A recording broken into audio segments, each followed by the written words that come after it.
Where do you get this fearlessness from? I think it must come back from the Scottish Celtic warrior days or something. It's just. I think what it is. You got a Scottish side to you? But I was born in Scotland. I was born in Scotland? I was born in Cockerill. Yeah, my mum and dad's Scottish. Right. My nana's Scottish. My granddad's Scottish, and me. Great granddad and great granddad are Irish, so it's in that blood. The Braveheart DNA. I think the Braveheart thing was. Well, there's a funny thing. When I did the book, The Taxman, we did the Scottish. Sorry, when I did the book. 1 second. If you're interested in Brian's new book and his old book, we'll put the links to everything in the description box below this video. Yeah. And your new book is coming out in February, and it's called The Resurrection of Brian Cockerill. The Resurrection of Brian Cockerill. So go down there, click over, check out his stuff. All his socials will be down there as well. Yeah. We urge you to support Brian. Yeah. So Steve Richards did the book called Scottish Hard Bastards, and it was Jimmy Holland, I think it was involved in it. So they wanted me to get a kilt. So at Middlesbrough playing that day, I couldn't get a kilt anyway. So anyway, I bought this tartan blanket thing, and I got it, and I got these plastic saws and a plastic axe. So I've got all this gold on with a weightlifting belt and a pair of boots. I'm stood on the front. Anyway, the neighbours are going by, anyway, the neighbours phoned the police. Brian Cockerill's lost the plot. He's on the front with an axe and a sword. So the armed response have come. Brian put down the weapons. I said, "The fucking plastic." I'm doing the photo shoot just before the photo shoot come. I'm ready on the front. So anyway, they're not arrested me, but they found it funny in the end, But yeah, that was a true story. So you're saying even as a child, then you didn't have fear. You were just like naturally. Yeah, I just wasn't bothered about anything. I was always. You weren't bullied or anything. I got bullied as a kid. Yeah, I got bullied because. Well, did that stress you out in the beginning? Yeah. It was scary when you were a kid because that's why I hate bullies. I had to go to school, and because I had the Scottish accent, I was Scottish. I had dyslexia. Yeah. And in them days, when you had dyslexia, it wasn't your class to stick. And they'd put they'd say, "You're right, stand on the chair if you got a spelling wrong." I said, "Are you any good at spelling?" I said, "I can't even spell JCB." I said, "So," but I've learned obviously now how to do it. So, but what it is. Well, you stand there with you were at a comb with D on it. Yeah. But they put me on the chair, and then you get a second one, put you on a fucking table. So there for 2 hours on a table, and I thought the pure bullying. And then you'd be dummy, daft, dummy. All the kids would call you. Yeah, so I get dummy. I used to have 6 kids bullying me every day since I was about 9 years old. So I was about 13, and I'd have to think, how do I get home? Because it was them days. You had to be more than 5 miles before you could get a bus. You had to walk to school. It was about 4 miles to the school. So I'd be thinking, I'd go over the railway line, I'll go to the beach way. So I was always strategically minded since I was a kid. And I watched all the old gangster films, so I was quite good. But did you fight the other cocks? I mean, when I was at school, I'd always be like, all the local schools would have their little lad guys. And you'd always meet up in the park and have a fight with them and stuff like that. Yeah, but what happened is, I used to think, if I was this, I used to watch the Hulk. Yeah. I think, I wish I could be as big as him. I got fucking bigger. You got bigger than him, yeah. He was 20, so I got to 24. So. Was it the bullying that motivated you to get big? I just seen you. I just thought if you were like that, nobody could bully you. Yeah, you could be like you'd see Steve Reeves, who was Mr. Universe, and he would just in the Argonauts, and I was fascinated with like muscle and training and stuff. Charles Atlas. And my favourite film ever was Wee Geordie. It was about a Scottish bloke, and he threw the hammer for Scotland, and he started off little, and he was getting these Charles Atlas like books. He was getting bigger and bigger, and he was coming down the stairs, and you could hear the house rattling type of thing.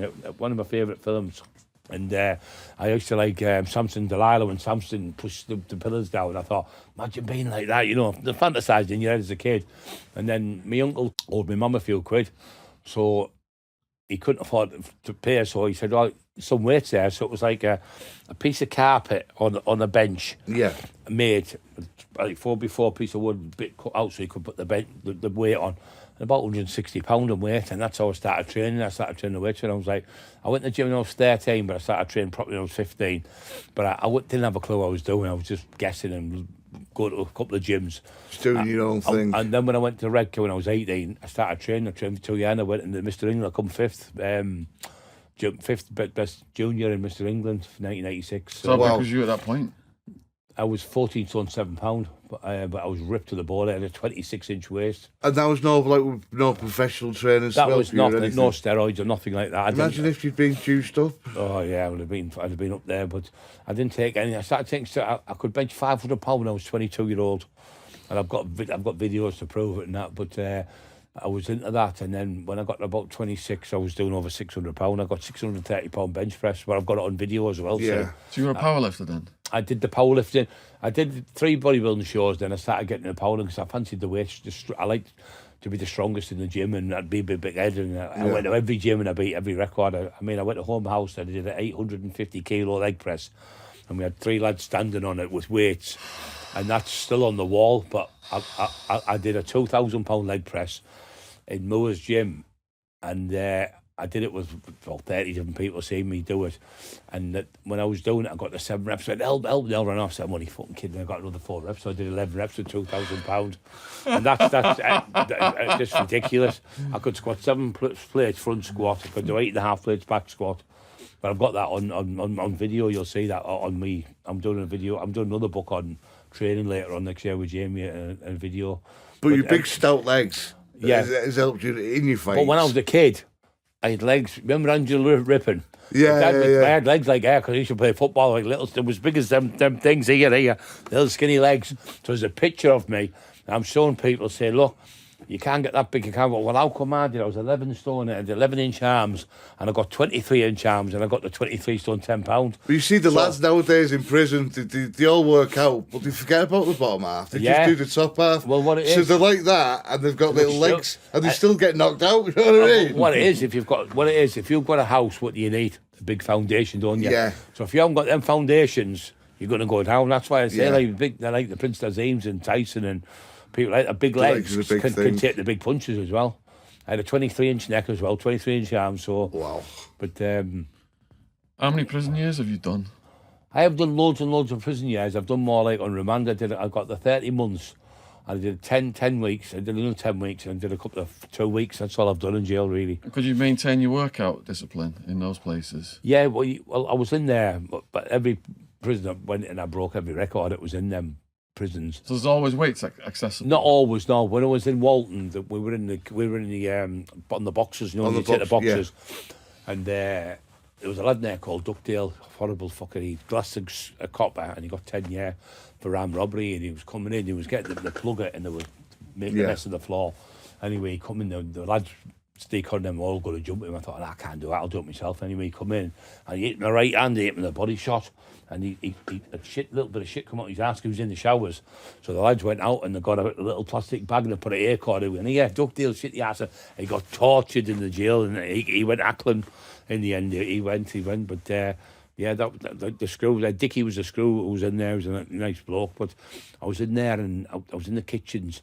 I was making steak and I had burgers and all. And the screw come and he went, it's like fucking Goodfellas in here with you. I said, you want some of this, boss? He's going then, big fella. They were bringing me steaks and the screws and everything because the jail was right. Yeah, I was doing right. I wasn't grassing people. I was just keeping everything right.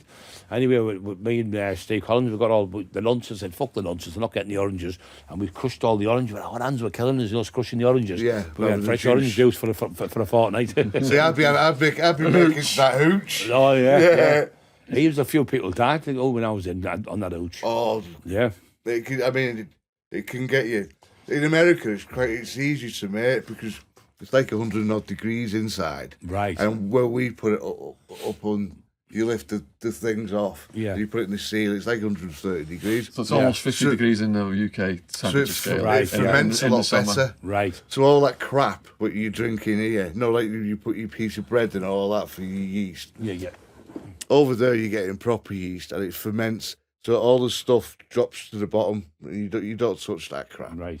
You drink it comes out real nice. Yeah. If you want Wildman's full prison hooch recipe, have you watched them? It's on the playlist, Wildman playlist below this video. Have you watched the? Did you see that program where they make it in America on the channel?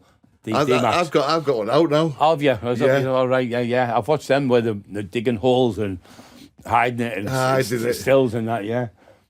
Yeah, well, that's how they used to do it, didn't they? That's what the old... Yeah. That's what the Kennedys wanted. They're bootlickers, weren't they? So I'll tell you what the nicest thing is, when I lived in Mexico, I remember every Sunday, the families where I used to live, they used to get like a couple of pigs, little baby pigs. Yeah. And to be out digging. This is an old lady doing it. Yeah. Yeah, I'll dig it for you. Yeah. So I'm digging it. As I'm digging it, to get these cactus leaves. Right. They put the cactus leaves down. They put some like wood down and burn it. Let it burn down, and then they get the pig, and then put it on top of it, cover it up, and then cover it up and leave it for the day. Right. And the next day when you open it, oh my God, some tortillas and stuff like that. Yeah. Now I like my food too much. I need to lose weight. I'm about 26 stone, but for the wrong reason. You know what I mean? I like my cider. Yeah. You know? Right. Oh, it's gut rot, that stuff. I know. Yeah.